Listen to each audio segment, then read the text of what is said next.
बिस्मिल्लाहिर्रहमानिर्रहीम। In this video we will start the remaining chapter of the surgery.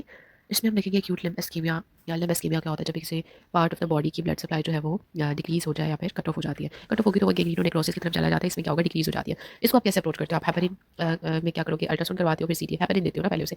अब यहाँ पर जो आर्टरी ब्लड सप्लाई है वो उसका इस्केमा किसी पार्ट का इस्केमिया कैसे हो गया, हो सकता है उस आर्टरी की ब्लॉकेज हुई है, कोई थ्रोम्बस हो और वो सब्सट्रैक्ट करे। इसके डेफिनेटिव मैनेजमेंट जो है वो डिपेंड करते हैं ऑन द क्लिनिकल स्टेटस। ठीक है, अब इसमें क्या जो भी थ्रेटन लिंब होंगी उसमें क्या चीज़ आपको थ्रेटन करेगी, आदर उसका सेंसरी मोटर फंक्शन प्रिजर्व है या नहीं। अगर तो प्रिजर्व है तो आप थ्रोम्बोलाइसिस करते हो, और अगर जो है वो सेंसरी लॉस है, फिर मोटर लॉस है, तो फिर आप क्या करते हो, थ्रोम्बोएम्बोलेक्टमी। ठीक। अब पीईडी अप्रोच क्या है, पैड अप्रोच जिसे हम बोलते हैं पेरिफेरल आर्टरी डिजीज। इसमें आपको ना दो चीज़ों को बताना चाहिए, एक होता है इंटरमिटेंट क्लॉडिकेशन और एक होता है क्रिटिकल लिम्ब इस्कीमिया।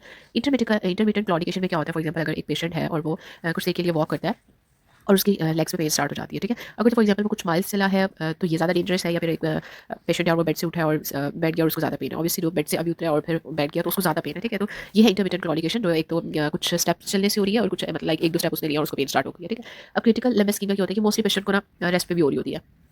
एक तो अब इसकी 3 स्टेजेस आपने याद रखने। पेरिफेरल आर्टरी डिजीज़ में क्या होगा कि जितनी भी पेरिफेरल आर्टरी डिजीज़ है उसमें कोई ना कोई ब्लॉकेज आ जाएगी। ब्लॉकेज में क्लॉट हो सकता है, कोई फैटी प्लैक्स हो सकते हैं। ठीक है, अब इसमें इंटरमिटेंट है और क्रिटिकल। इंटरमिटेंट के अंदर क्या होगा कि low risk of lymph loss होता है, लेकिन क्रिटिकल के अंदर क्या होता है कि हाई रिस्क होता है। ठीक है, और इसमें अर्जेंट इंटरवेंशन रिक्वायर होती है।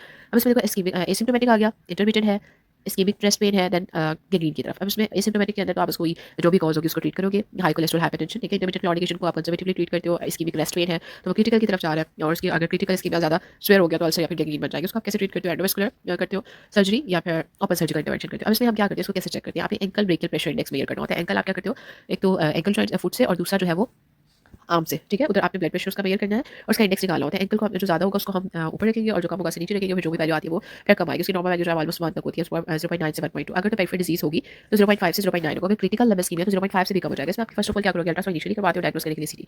ठीक है, एंजियोग्राफी जो है वो आप रिवास्कुलाइजेशन के लिए करवाते हो, जैसे ये डेफिनेटिव मैनेजमेंट और इसकी इन्वेस्टिगेशन है क्रिटिकल लिम्ब इस्कीमिया। ठीक हो गया। अब आपने इसमें एक एक्सरसाइज प्रोग्राम स्टार्ट करते हैं हम कि उसका एक वॉकिंग डिस्टेंस इंक्रीज करें। ठीक है, स्मोकिंग सेशन जो कि बहुत ज़्यादा इंपॉर्टेंट होती है पेरिफेरल कि ये कॉज करेगी। एस्पिरिन आपने दे दिया ताकि कार्डियोवास्कुलर इवेंट्स उसके क्लॉट कहीं अगर बॉडी में लाइक आपके चेस्ट में मूव कर गया, आपके हार्ट की कोई भी आर्टरी मेन आर्टरीज को ब्लॉक कर दिया तो क्या होगा, कार्डियोवास्कुलर इवेंट्स हो सकते हैं। कोरोनरी आर्टरी को ब्लॉक कर दिया तो एमआई हो सकता है। अब इसमें first sign acute limb ischaemia को आप कैसे आइडेंटिफाई करते हो, उसमें पल्स जो होगी वो एब्सेंट होती है। ट्रीटमेंट इसमें क्या करना होता है, या तो एक्यूट क्रॉनिक केस है, रिवर्सिबल पैरालाइज है तो आप एम्पुटेशन करते हो इसमें। अगर तो ए फीवर अदर कार्डिक कॉजेज है तो आप एम्बोलेक्टमी करते हो, और अगर इसे नहीं हो रहा तो फिर आप कैथेटर डाल के थ्रोम्बोलाइसिस करते हो। ठीक है, और इसको हम ज़्यादा एम्बोलेक्टमी पे इसको प्रेफर करते हैं, कैथेटर पास करते हैं। ओके, इसमें जो टीपीओ होता है वो लिम्ब इस्कीमिया में हमने नहीं देना होता।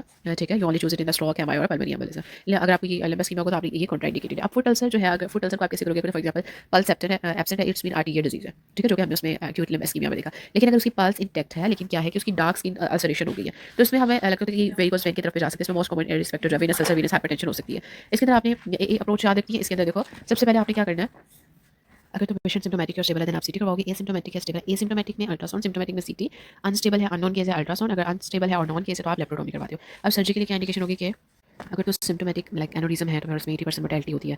इसके अलावा अगर इसका जो साइज़ है वो 5.5 सेंटीमीटर से ज़्यादा हो गया और एसिम्टोमेटिक है, ये सर्जरी की इंडिकेशंस आपको बता रही हूँ। और अगर रप्चर हो जाए तो उसमें तो 100% मोर्टेलिटी हो जाती है।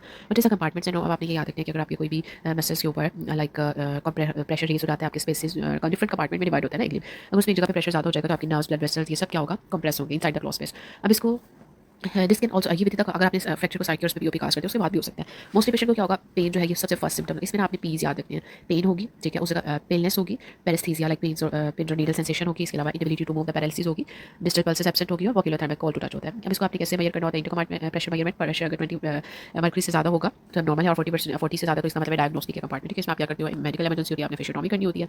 अब इसके अंदर दो तरह की फाइंडिंग है, अर्ली है और लेट। इसमें 4 पीस याद करवाए थे। अगर तो पेन है तो severe worse with muscle stretch, paresthesia तो पिंज और नीडल की नर्व इन्वॉल्वमेंट होगी, पैलेट है तो पेल स्किन होगी, वॉक्यूलर थर्मिक है कॉल्ड है due to the decrease blood flow, pulselessness के अंदर क्या होगा, डिस्टल पल्सेस एब्सेंट होगी, और paralysis inability to move the distal musculature.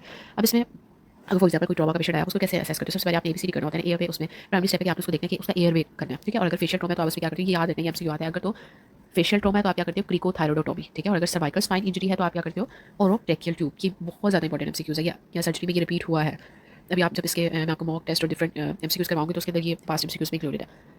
अगर तो फेशियल ट्रॉमा है तो क्या करेंगे, क्रिकोथायरोडोटोमी। अगर सर्वाइकल इंजरी है तो हम क्या करेंगे, ओरोट्रेकियल ट्यूब इंटुबेशन। और अगर इसको आपने कैसे परफॉर्म करना होता है, फ्लेक्सिबल ब्रोंकोस्कोपी से, ताकि जो है वो सर्वाइकल स्पाइन की इंजरी ना हो। ठीक है, अगर तो ब्रीथिंग है, आप इसमें प्रॉपर वेंटिलेशन रिक्वायर होती है, तो मेंटेन ऑक्सीजन सैचुरेशन। इसमें गोल ये होता है कि आपने 90% से ज़्यादा रखनी है। सर्कुलेशन में आपने क्या करना होता है कि आपने 2 large bore IV cannula insert करते हो, और फिर आपने उसे एग्रेसिव फ्लूइड रिससिटेशन देनी होती है ताकि वो हाइपोवोलेमिक शॉक ना हो। आफ्टर द एबीसी आपने एक्सटर्नल हैमरेज को मैनेज करना है, जो कि आपका प्राइमरी सर्वे है। इसमें टॉर्निकेट आप यूज़ नहीं करोगे, यूरिनिक कैथेटर जो गैस्ट्रिक ट्यूब जो है आप इंसर्ट कर सकते हो। Be very of the vessel, इसके फ्रैक्चर पर डिपेंड करेगी ना किस तरह का यूरिनरी इंजरीज पे कौन सी ट्यूब पास होती है, कौन सा कैथेटर। अगर तो हेड एंड नेक का ट्रॉमा है तो आप उसको अज्यूम करोगे सर्वाइकल स्पाइन इंजरी है, इवन कि आप उसको प्रूफ ना कर लो। अब इसमें एयर में कंप्रोमाइज़ के कंसर्न क्या है कि अगर फॉर एग्जांपल पेशेंट का अल्टर मेंटल स्टेटस है, फेशियल ट्रॉमा या फिर एपनिया है। अगर ये नहीं है तो आप ब्रीदिंग को असेस करोगे, अगर तो ये है फेशियल ट्रॉमा है तो आपने क्या करना है क्रिकोथायरॉयडोटॉमी, और अगर सर्वाइकल स्पाइन इंजरी है तो क्या करते हैं ओरो ट्रेकियर। अगर फेशियल ट्रॉमा नहीं है, सर्वाइकल स्पाइन इंजरी है तो फिर आप क्या करोगे ओरो ट्रेकियर फ्लेक्सिबल ब्रोंकोस्कोप, अगर नहीं है तो आप ओरो ट्रेकियर इंटुबेशन कर सकते हो। ठीक है। If you have any question regarding this you can ask me.